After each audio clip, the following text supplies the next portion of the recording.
So I figured I would share this on the Well and Spindle and Mina's Apothecary. It's not really a video on anything. I had just found another box that I had unpacked of some stuff, and some of the oils that I used to use a lot of were in there. So it's been maybe like 1 or 2 months since I've actually used them, but I want to show you after a while what oils look like using them. So here's one I just added some more regular oil to the top, so you can see it hasn't even blended with everything in here. And after using these for so long, the outsides kind of get like this yuck on them because usually when using them I have other herbs in my hand or powders and I'm putting oil in my hand, so touching the outside, I don't always rub them off. I don't always wipe them clean, so they get like a residue on there. My little sister's staring at me like, what's going on? I'm making a video, baby. And so this was an herbal blend that I got from Lodestone and Ladies Mantle on Etsy. I think they have a regular website as well. And I got the blend a while ago. Don't forget to close the door.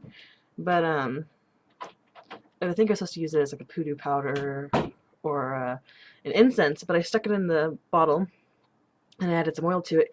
It smelled amazing after a couple days. Because I usually will rub it in my hands and everything, because I don't use my oils right away. Usually, because I'm usually putting them in herbs, so I'll let them soak for at least 2 weeks, and then I'll start using them. The longer you let them soak, the more potent they become. And usually I add essential oils and whatnot as well, but I didn't have to with this. It smelled amazing on its own. I don't know what's in it, but it's fantastic. And this one, you can see I need to add more oil to it, because I used that a lot. It was Kyphi that Conjured Cardea on Etsy made. And I stuck some in here to make some Kyphi oil. And let's see, maybe I should actually tell you what these oils are for. The first oil I showed you was Come to Me Lover oil. Hoodoo oils tend to be self-explanatory. I mean, like, some of them, like Van, the name doesn't give off what it means, but Come to Me Lover, Follow Me Boy, things like that, you kind of get the gist of it just from the name.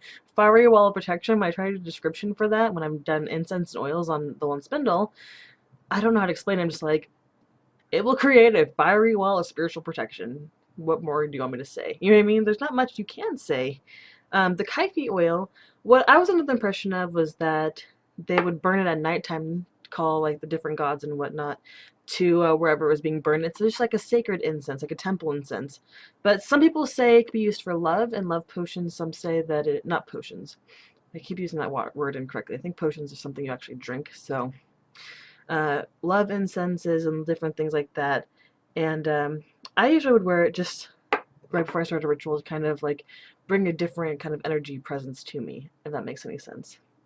Here's one. There's not much in there because it was powdered, and there was actually a lot in there before I added the oil, so it's not very pretty. I'm sorry.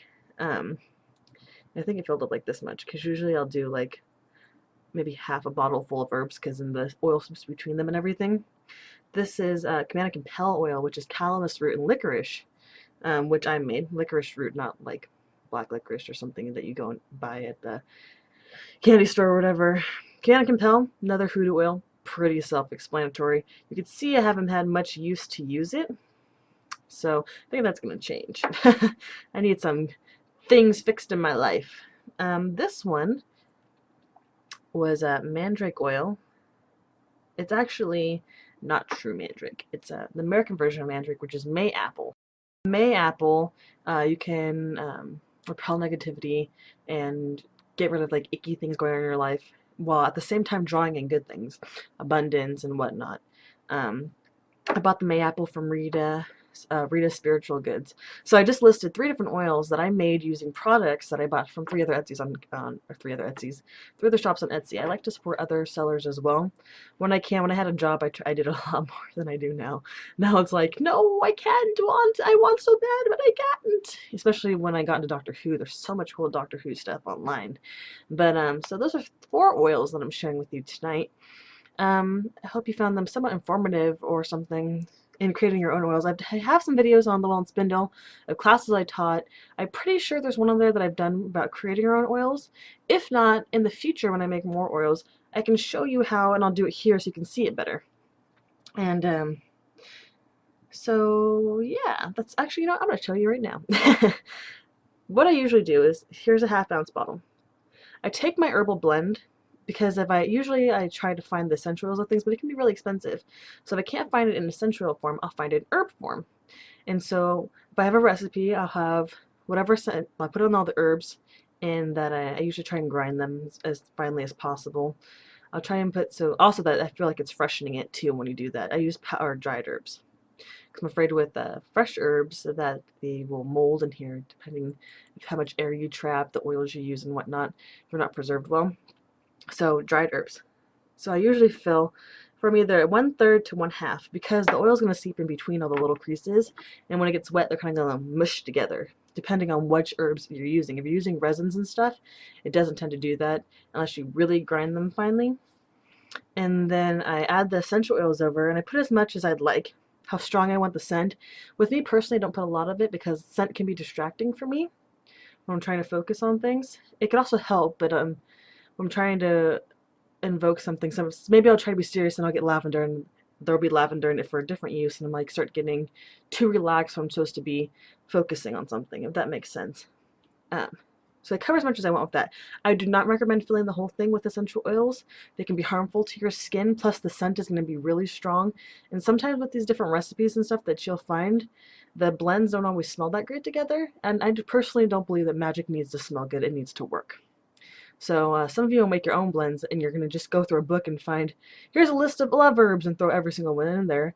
It's not going to smell fantastic. So it's trial and error with that. And then usually what I do, I will add, so let's say it's filled here with the oils, essential oils, a lot of essential oils.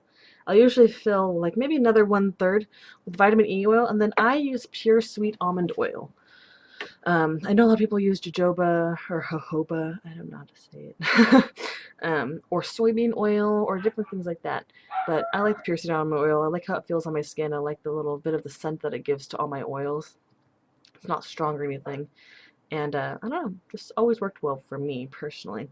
I know you can get apricot kernel oil that already has a lot of preservative properties in it, but a lot of these oils are a lot more expensive than like pure sweet almond oil and things like that. You can use safflower oil, different things. Just make sure you check out the preserving qualities, because you could come out with icky oil, and see how well essential oils sit in them. I could do a video on that later, but I didn't really plan on teaching how to make oils right now. I just wanted to share these. So it's just a quick introduction in making one. And then usually, these ones are screw top lid, but I like to keep mine usually with the caps, like I make with all my other stuff, because it just feels more witchy to me. And then it takes a while for the oil to pull certain properties out of herbs. And then you also want the essential oils to kind of sit and rest and blend together and create kind of like a melody. So basically you're creating a song in a bottle is what I like to think of it as. And then eventually, like 2 weeks usually, I try and wait at least, please. Because sometimes I'll send, and usually like even before I list something, I'll let it sit for a while before, in case somebody buys it right away. So if you're making your own, let it sit for a couple weeks. And be patient. And the stronger, the longer you have it, the stronger and more potent it'll become. I tend to not keep things after a year, but I know a lot of people are not going to go through this much Command and Compel Oil and certain things in a year, and there's much different views on things.